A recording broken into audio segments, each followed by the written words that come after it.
Oi, pessoal, é com muita alegria que eu estou atendendo a esse convite dos amigos da Sociedade Espírita Jesus de Santiago, no Rio Grande do Sul, com a oportunidade de refletir um pouco sobre o tema conflitos em tempos de pandemia.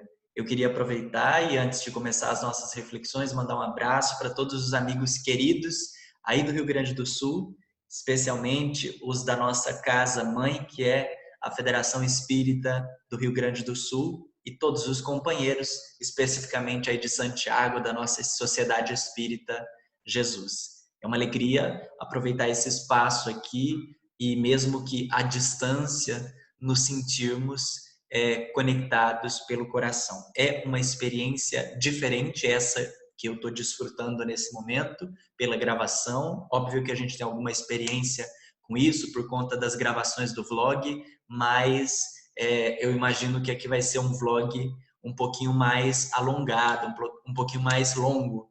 E, enfim, perdoem de antemão a falta de experiência nesse sentido. Eu gostaria de registrar que esse vídeo está sendo gravado para que a gente já adentre nas nossas reflexões, pouco tempo depois do dia em que o Brasil atingiu a marca de 1.000 pessoas desencarnadas nas últimas 24 horas por conta do novo coronavírus. Isso tem nos solicitado ou nos suscitado uma espécie muito permanente de reflexões e tem solicitado de toda a cristandade, de todos nós que estamos vinculados ao Consolador Prometido, de todos nós que compomos a família espírita no Brasil e a família cristã de um modo geral, um recolhimento, uma meditação para que a gente não entre em qualquer movimento de desesperança. Eu me lembro que há pouco tempo atrás circulou pelas redes sociais uma imagem do Papa Francisco, um exemplo de cristão, uma liderança que muito tem nos motivado nesses dias de desafios, participando ou desenvolvendo alguma ritualística católica completamente vazio, completamente sozinho, com um grande espaço onde comumente estariam milhares de pessoas, mas ele estava completamente sozinho naquele momento da dimensão física. Certamente que da dimensão espiritual, os benfeitores amigos o auxiliavam, porque onde há uma iniciativa cristã, há sempre auxílio da espiritualidade. E aquela foto nos comoveu muito, porque ela tinha sido tirada pouco tempo depois que a Itália havia alcançado aquele pico de 900 mortes nas últimas 24 horas. E aquela imagem, então, suscitou dos mais variados tipos de reflexões, desde a severidade desse momento, até aquelas reflexões que dizem respeito à necessidade de nós observarmos tudo o que está acontecendo, tirarmos um ensinamento ou um aprendizado dessa situação para que nós não saiamos os mesmos, não saiamos da mesma forma como entramos nessa pandemia. E, paradoxalmente, nós alcançamos essa mesma marca, na verdade até superamos essa marca aqui no Brasil, e as reflexões também têm sido no sentido de comoção por aqueles que fizeram a viagem de retorno e de meditação sobre o nosso papel. É por isso que a cristandade, como eu disse agora há pouco, está convidada a esse recolhimento para que a gente consiga colaborar com a psicosfera desse momento, colaborar com a viagem de retorno desses que estão voltando à pátria espiritual, colaborar com aqueles que permanecemos, superando os desafios, aqueles que estamos direta ou indiretamente relacionados com essas partidas, e especialmente os familiares. Muito embora nós saibamos que a morte não existe, a dor dessa separação, mesmo que momentânea, ela é muito significativa. Então, não temos condições de aquilatar o que tem passado esses familiares, os familiares das pessoas que fizeram a viagem de volta. Por isso, meditação, oração, para que a gente tenha inspiração e consiga colaborar da melhor forma possível. Entrando especificamente nas reflexões que nós preparamos para esse breve momento aqui pelas redes sociais da nossa Casa Espírita, nós gostaríamos de considerar alguns aspectos que têm suscitado uma série muito específica de aprendizados nesse período de isolamento social, por conta da recomendação dos profissionais da área da saúde de que nós permaneçamos em casa o máximo possível, sempre que possível. Nós estamos passando por uma nova série de experiências. A convivência com a família tem aumentado, às vezes a gente está longe das pessoas que a gente ama e a gente tem tido muito mais tempo de contato com as nossas questões íntimas. Por isso, uma nova série de aprendizados e de possibilidades e de desafios, reconhecemos, estão se abrindo diante de nós. Nós podemos aproveitar. E aqui nós vamos fazer esse recorte muito específico dessa situação, sem desconsiderar, obviamente, todos os desafios das pessoas que estão padecendo de forma mais intensa nesse período de pandemia. A gente sabe que esse é um grande desafio da nossa atualidade, porque nós temos passado por isso de formas diferentes. E muito embora nós tenhamos condições de tirar um aprendizado dessa situação, cabe reconhecer das pessoas que estão padecendo da fome, padecendo do desemprego e que o aprendizado, o desafio é de um gênero ainda mais severo. Nós vamos fazer esse recorte específico, então, com relação aos conflitos, sem a pretensão de abarcar todas as possibilidades que essa situação nos suscita, porque aí nós precisaríamos de um pouco mais de tempo. Com relação aos conflitos que têm surgido, o primeiro que nós poderíamos destacar é esse no aspecto do convívio familiar. Passando mais tempo em casa, estando mais tempo com os nossos, é óbvio que uma série de situações vai surgir no nosso cotidiano. Existem aquelas brigas, existem aqueles desafios, existem aqueles familiares mais desafiadores, enfim. Tudo isso vai compor uma série de aprendizados que a gente pode extrair dessa situação específica que é o período de isolamento social.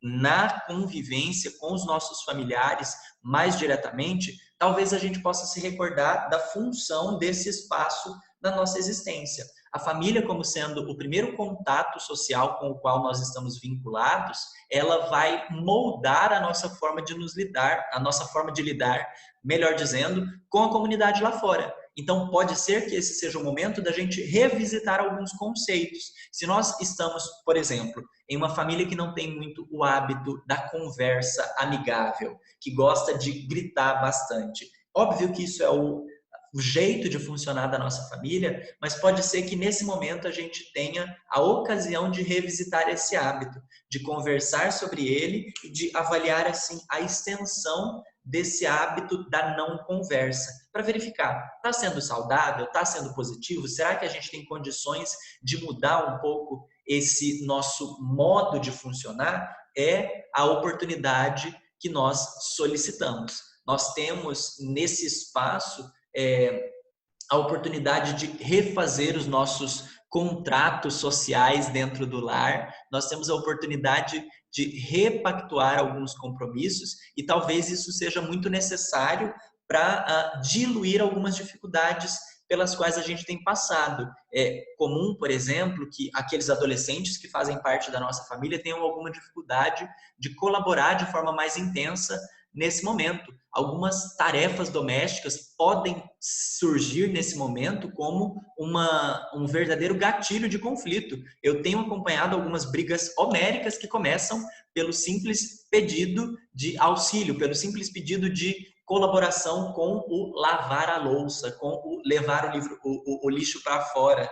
E isso vai pedir de nós, educadores, pais, pessoas mais conscientes dessa relação, uma habilidade muito específica de repactuação de compromissos. Se comumente nós não havíamos instituído esse hábito, o hábito da colaboração de todos os envolvidos para manutenção de uma limpeza no ambiente doméstico, se esse não é um hábito instituído, agora a gente tem a oportunidade de usar, por exemplo, a ausência de outros compromissos como justificativa ou como reforço para a importância dessa colaboração. Dá para a gente dizer, olha, você não está participando da escola, as aulas estão suspensas, a programação está diferente, você precisa colaborar com aquilo que você estava sendo poupado em um contexto mais corriqueiro de atividade. Obviamente que nada desses compromissos exteriores justifica a falta de colaboração com a manutenção de um equilíbrio no ambiente doméstico, mas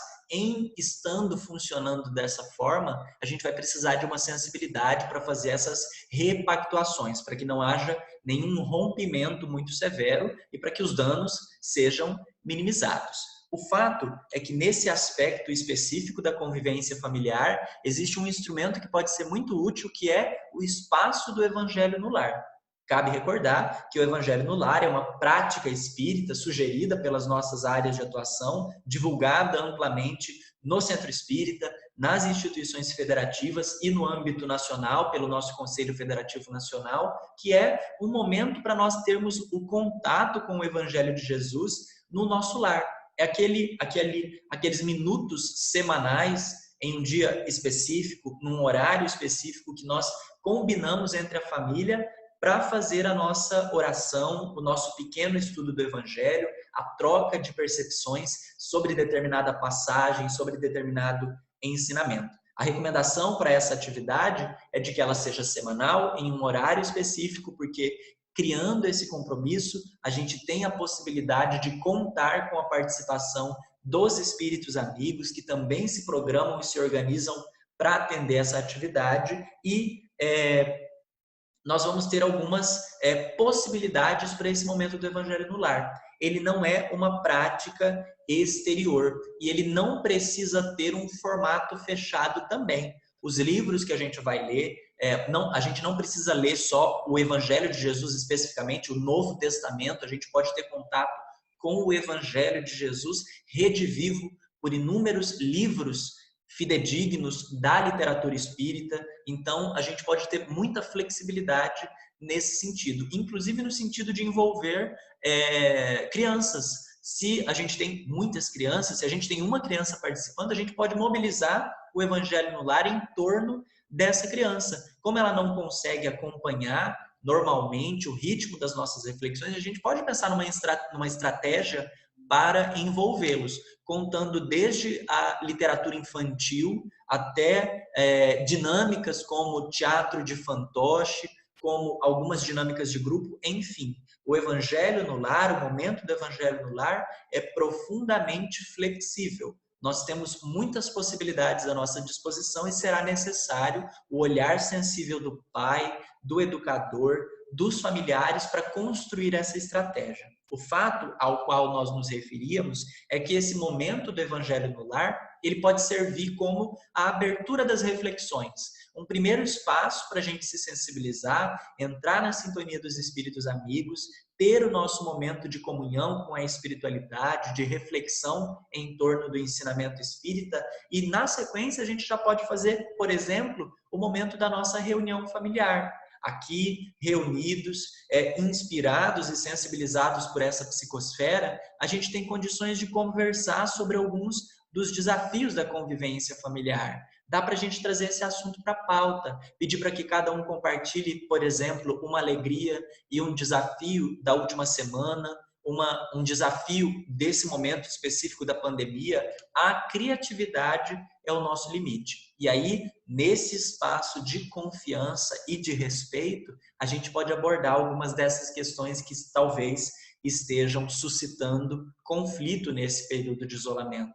Dá para conversar sobre as coisas que nos incomodam. É importante que a gente busque para esse momento uma visão responsável, uma visão proativa no momento desse compartilhamento. É importante que não seja um espaço de julgamento, um espaço para a gente jogar a culpa dos nossos problemas em uma ou em outra pessoa, mas que a gente diga, olha, tenho me sentido dessa forma, a partir disso que aconteceu, a partir disso que você fez, e aí a gente busca ser bastante fiel no apontamento desses fatos para não incorrer em nenhuma acusação. A gente diz o fato e fala como eu me senti diante desse fato, porque o fato não muda, o que muda é a nossa interpretação pessoal, particular dessa situação. Então a gente vai usar desse espaço para compartilhar esse sentimento e para construir coletivamente uma possível solução, uma possível via do meio que seja um pouco mais equilibrada, para que a gente tenha, assim, essa resolução menos belicosa, menos afervorada e, enfim, mais ponderada. Uma outra situação que esse período de isolamento social tem nos suscitado é aquela que diz respeito à separação dos nossos amores, aqueles de nós que estávamos em um relacionamento, que estávamos namorando, ficando sério com alguém. E eu me lembro aqui que outro dia nós estávamos conversando sobre isso com os amigos da Juventude Espírita de Alagoas, com jovens da Juventude Espírita de Alagoas, e a gente estava conversando sobre quantos afetos desse sentido foram interrompidos por conta desse período do isolamento. Isso acontece porque a recomendação dos profissionais da área da saúde, a recomendação que é mais consensual nesse sentido, é aquela que diz respeito ao isolamento social para achatar a curva de disseminação, para que, ao invés de muitas pessoas se contaminarem nesse primeiro momento, elas vão se contaminando ao longo do tempo para que o nosso sistema de saúde não entre em colapso, ou para diminuir cada vez mais esse possível colapso do sistema de saúde. Então, a gente ficaria em casa para retardar a propagação do vírus, para que ele houvesse esse achatamento da curva de disseminação e não os danos ao nosso sistema de saúde fossem diminuídos. A partir disso, no quesito do isolamento social, com quem nós estaríamos? Com aquelas pessoas que nós estamos morando juntos, a nossa família nuclear, ou aquelas pessoas com as quais a gente tem convivido mais diretamente dentro do nosso lar. Na fase do namoro, da construção do relacionamento afetivo, do início do relacionamento afetivo, a gente ainda não está morando junto. Então, isso implica em um afastamento. De modo que nesse grupo que a gente compartilhou a experiência, houve um relato do pessoal que está há 2 meses, há mais de 2 meses, sem contato físico com essas pessoas, com o namorado, com a namorada, enfim. E isso é uma situação que vai suscitar uma outra série muito específica de desafios. Nós estamos convocados a encontrar outras formas de demonstrar o nosso afeto. Nós estamos convidados a ter criatividade nesse sentido. Na ausência do toque físico, na ausência do abraço, do beijo, do aconchego do corpo físico, será necessário que as nossas demonstrações de afeto tenham todo um desenvolvimento no sentido do amadurecimento. Porque vocês vejam, os espíritos benfeitores nos amam profundamente e eles não nos abraçam fisicamente com tanta constância.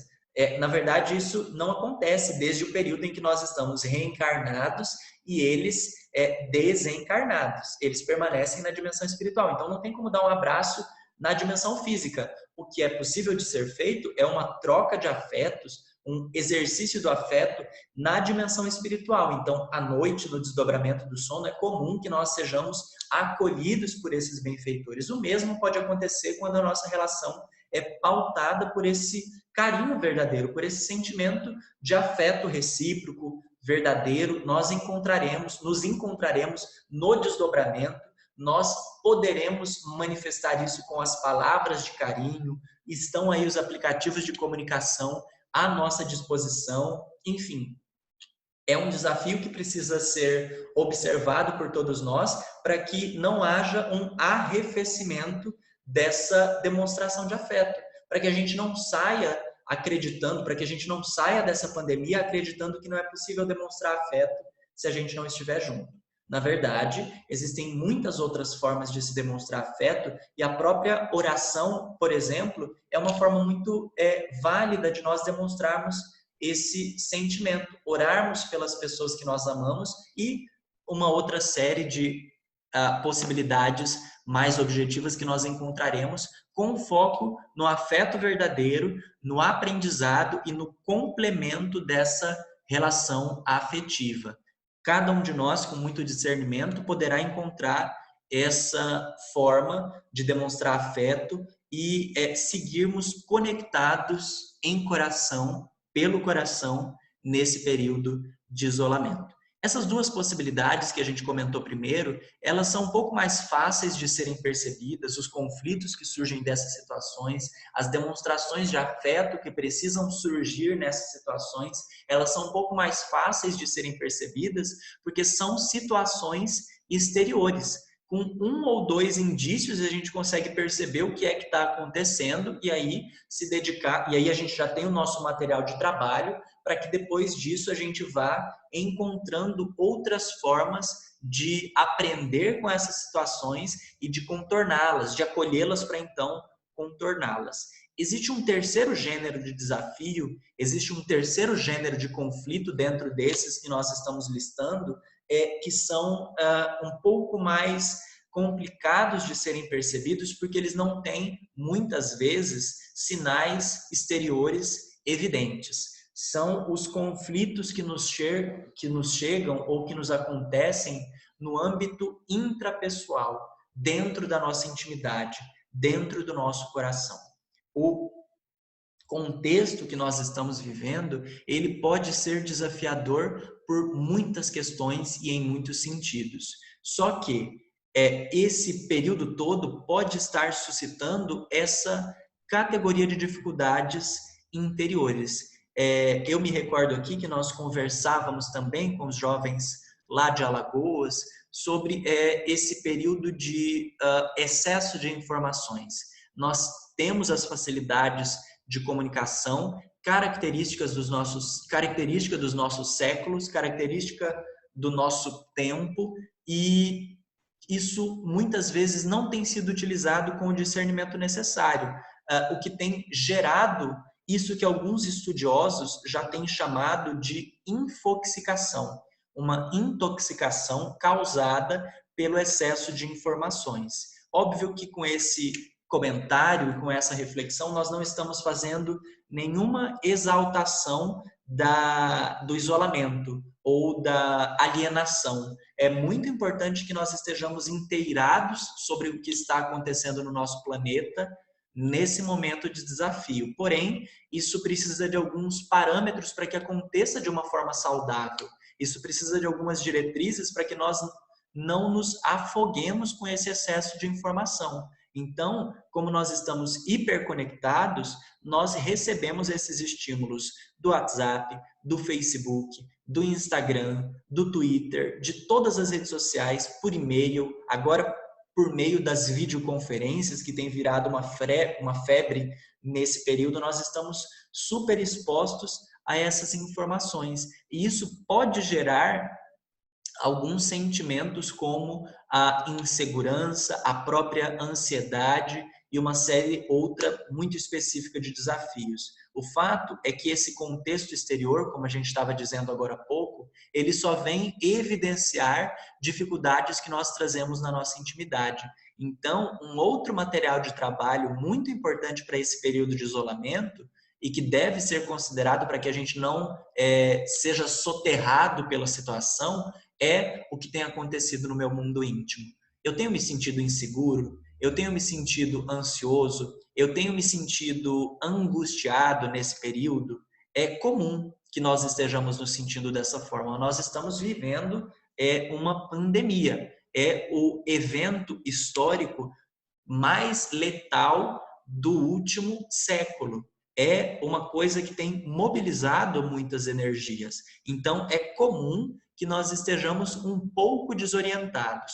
A orientação, o convite que os benfeitores nos fazem é para que a gente se reequilibre ou para que a gente esteja atento para que esse período não signifique muitos danos para a nossa saúde mental. E aí eu tenho uma série de ferramentas à minha disposição para que a minha saúde mental esteja bem cuidada nesse período. Se eu tenho ficado muito tempo em casa, se eu tenho cumprido com a recomendação do isolamento social, eu posso renovar o meu esforço, por exemplo, para manter uma rotina, horário de acordar, o horário do almoço, o horário de trabalhar, o horário de descansar, o horário de dormir. E aqui compartilho um desafio que é muito comum para as pessoas da nossa idade, para os jovens e, enfim, acontece com pessoas de todas as idades, que é aquela troca do dia pela noite.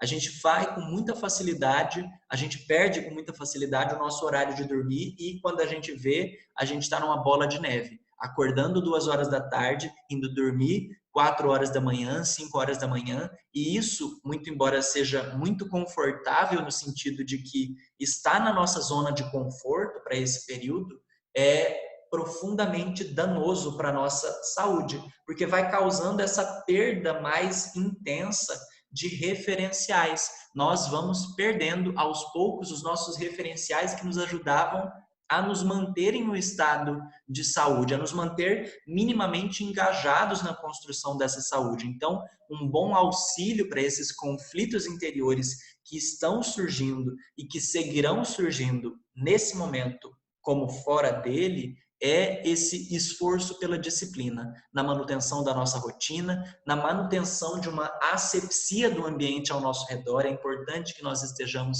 em um quarto limpo, em uma casa limpa, e a própria construção desse ambiente, organizar o nosso quarto, limpar a nossa casa, limpar o nosso quarto, cuidar do nosso ambiente será um exercício muito saudável, porque nós estaremos nos movimentando, estaremos aproveitando bem as nossas horas, e isso também pode colaborar com esse esforço que nós estamos convidados a empreender para enfim, para esse espaço que inicialmente era desconfortável e que agora pode ser um pouco mais rico em termos de aprendizado. Eu não estou aqui dizendo que será fácil, porque nós estamos constantemente convidados a sair da nossa zona de conforto e fazer isso em um contexto muito desafiador, que é esse do isolamento social necessário. Porém, gostaria de acrescentar aqui como uma facilidade ou como uma colaboração que nós não precisamos fazer isso sozinhos. Nós temos uma rede de apoio à nossa disposição. Sejam os nossos amigos, sejam os nossos colegas do centro espírita, sejam os profissionais da saúde mental e as inúmeras iniciativas que têm surgido nesse momento para oferecer auxílio às pessoas que estão em casa. Então, muito embora seja um compromisso pessoal, o aprendizado nessa circunstância, nós não precisamos trilhar esse caminho sozinhos. A gente pode conversar, a gente pode mandar um WhatsApp para um amigo querido que seja mais experiente, a gente pode trocar experiências, a gente tem aí algumas iniciativas nas redes sociais, a FEB TV tem feito uma série de transmissões ao vivo, a própria Federação Espírita do Rio Grande do Sul e as nossas casas espíritas têm mantido uma programação de transmissões ao vivo com conteúdos edificantes que podem suscitar as reflexões reconfortantes que nós precisamos para esse momento, mas a troca de contatos, a mensagem, a conversa amiga, seja com familiares, seja com os colegas do centro espírita, isso vai atender a nossa necessidade de contato humano. Isso vai atender a nossa necessidade de contato com outras pessoas e pode nos ajudar a ter forças para enfrentar ou para lidar com esses conflitos com os quais nós estamos lidando desde há muito e que estão intensificados nesse período de isolamento social. Então, não pense duas vezes. Sentindo necessidade, sentindo a menor presença do desânimo, mande uma mensagem para um amigo. Diga: estou precisando de ajuda, vamos conversar, não está fácil por aqui, será que a gente pode, enfim, fazer uma oração? Se reúnam, marque um espaço para fazer uma prece, um espaço para desabafar, e se isso se intensificar, fique atento e busque um profissional da área da saúde para ajuda mais qualificada, para ajuda mais específica nesse caso, para que todos sigamos juntos nesse período de isolamento, apesar do distanciamento físico, ou para que esse distanciamento físico não signifique um distanciamento ou um isolamento emocional. Eu gostaria de me referir ainda, e aí finalizando a nossa reflexão, a série de conflitos que têm surgido na dimensão espiritual. Vocês podem imaginar como tem sido a experiência, por exemplo, para essas pessoas que estão fazendo a viagem de volta, deixando a experiência física e retornando à dimensão espiritual.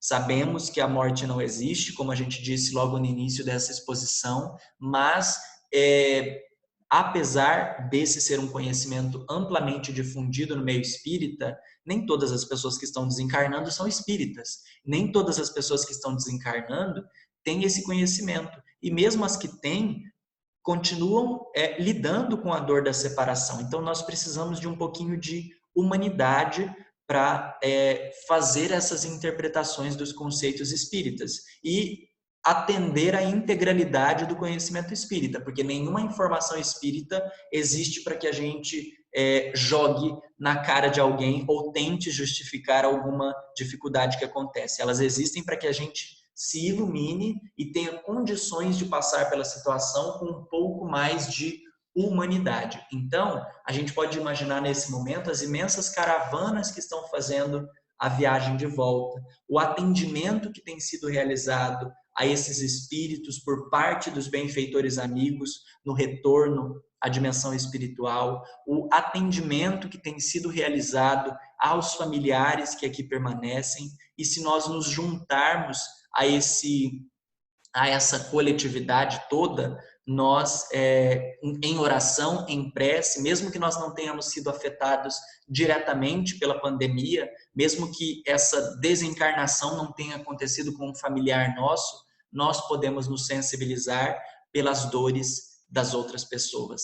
É um momento de transformação, é um momento que vem para evidenciar a transição planetária, para que haja um aprendizado efetivo e para que a gente amadureça enquanto humanidade. A própria história material nos aponta o período de benesses, o período de renascimento que surge após todas essas pandemias. Os historiadores têm comentado com alguma frequência de que todo período que sucede uma pandemia, ele é repleto por esse renascimento social, ele é permeado por novas conquistas de âmbito social, de âmbito da convivência humana, no âmbito da dignidade humana. E nós estamos nesse momento derradeiro da transição planetária, onde o planeta Terra tem caminhado da categoria de mundo de provas e expiações para a categoria de mundo de regeneração. Então, o que nós veremos assim que a situação for normalizada é um quadro certamente mais próximo do mundo regenerador. E essas conquistas todas que estão sendo processadas em termos de aprendizado íntimo e de aprendizado coletivo nesse momento podem nos ajudar nesse sentido, nós armazenarmos o aprendizado para nos amadurecermos. Ainda, e finalizando a reflexão, a necessidade de nos atermos ao referencial primordial, aquela primeira referência ou a referência mais segura para lidar com os nossos conflitos, superá-los e nos mantermos em um bom nível de saúde mental e de equilíbrio nesse período de isolamento social. A figura incomparável de Jesus. E para finalizar, ou para incrementar um pouco a nossa reflexão para esse período, eu gostaria de compartilhar com vocês um trecho que está lá na obra Paulo e Estevão. Nesse trecho da psicografia de Francisco Cândido Xavier, ditada pelo Espírito Emmanuel. Nesse contexto, são momentos muito semelhantes de experiências. Naquela época, no momento em que Paulo oferece esse trecho que a gente vai ler na sequência, a humanidade estava passando, ou o Império Romano estava no auge da perseguição aos cristãos. Os cristãos eram jogados às feras para entreter a comunidade romana. Era um festival terrível e as pessoas se locupletavam nessa prática ou sentiam que isso era uma representação perfeita do auge da cultura romana. Naquele momento de desafio, muito semelhante a esse que nós vivemos hoje, Paulo tem a oportunidade de, no final do seu messianato, no final das suas experiências, oferecer essa reflexão aos seus ouvintes que pode nos ajudar ainda nos dias atuais. O trecho diz o seguinte: sim, irmãos, Deus é mais belo nos dias trágicos. Quando as sombras ameaçam o caminho, a luz é mais preciosa e mais pura. Nestes dias de sofrimento e morte, quando a mentira destronou a verdade e a virtude foi substituída pelo crime, lembremos Jesus no madeiro infamante. A cruz tem para nós outros uma divina mensagem. Não desdenhemos o testemunho sagrado, quando o Mestre, não obstante imáculo, só alcançou neste mundo batalhas silenciosas e sofrimentos indefiníveis. Fortaleçamo-nos na ideia de que seu reino ainda não é deste mundo. Alcemos o espírito à esfera do seu amor imortal. A cidade dos cristãos não está na terra. Ela não poderia ser a Jerusalém que crucificou o enviado divino, nem a Roma que se compraz em derramar o sangue dos mártires. Neste mundo, estamos em uma frente de combate incruento, trabalhando pelo triunfo eterno da paz do Senhor. Não esperemos, portanto, repousar no lugar do trabalho e dos testemunhos vivos. Da cidade indestrutível da nossa fé, Jesus nos contempla e balsamiza o coração. Caminhemos ao seu encontro, através dos suplícios e das perplexidades dolorosas. Ele ascendeu ao Pai do cimo do Calvário. Nós lhe seguiremos as pegadas, aceitando com humildade os sofrimentos que, por seu amor, nos forem reservados. Paulo de Tarso, da obra Paulo e Estevão. Nós estamos, então, meus amigos, convidados a esse momento de testemunho. Mais uma vez, repito, a cristandade dos dias atuais, a comunidade cristã, para além da comunidade espírita, está convidada a dar o seu testemunho. Não com as demonstrações exteriores de fé, ganhando as ruas, ocupando as manifestações, gritando aos quatro cantos que só serão salvos aqueles que acreditam em Jesus.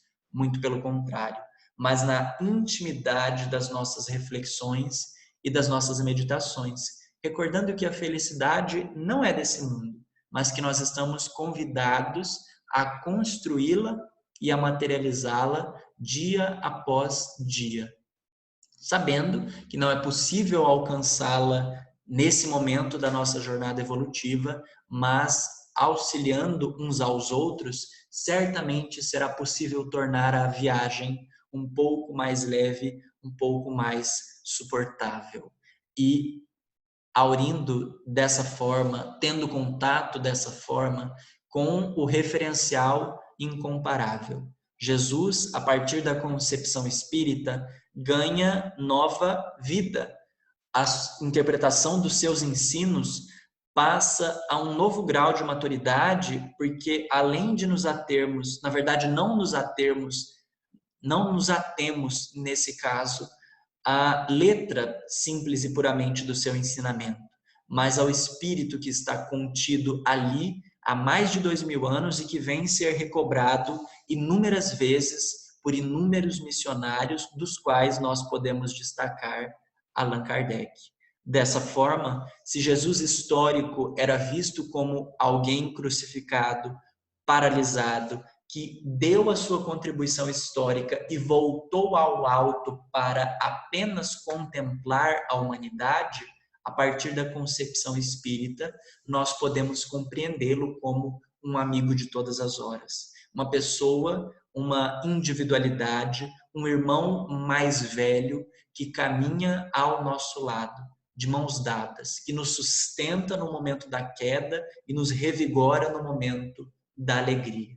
Se nós nos atermos verdadeiramente ao seu ensino, observando o espírito da letra e nos esforçando para nos tornarmos, assim como Paulo, as cartas vivas do teu evangelho, do seu evangelho, melhor dizendo, nós estaremos fazendo a nossa parte e oferecendo a paz a cada um dos conflitos que nos surgirem, à família, aos amigos, que onde quer que nós estejamos, que ele, o divino amigo, possa nos inspirar para que juntos entremos, para que juntos saiamos desse período melhor do que quando entramos, rogando que esse divino amigo auxilie aqueles que estão padecendo diante dessa pandemia do novo coronavírus, aqueles que estão na linha de frente, os profissionais da área da saúde, dos serviços essenciais que seguem como heróis anônimos, contribuindo para a manutenção das nossas atividades, a todos nós tarefeiros espíritas que temos de alguma forma nos desdobrado para a manutenção das atividades, para que não suspendamos essas atividades, mas a transfiramos atendendo a recomendação segura dos profissionais da área da saúde para o ambiente virtual, evitando as aglomerações. Então, meus amigos, que ele nos inspire. Obrigado pela oportunidade de reflexão. Um abraço aos amigos da Sociedade Espírita Jesus de Viamão e a todos os irmãos queridos do Rio Grande do Sul. Até breve.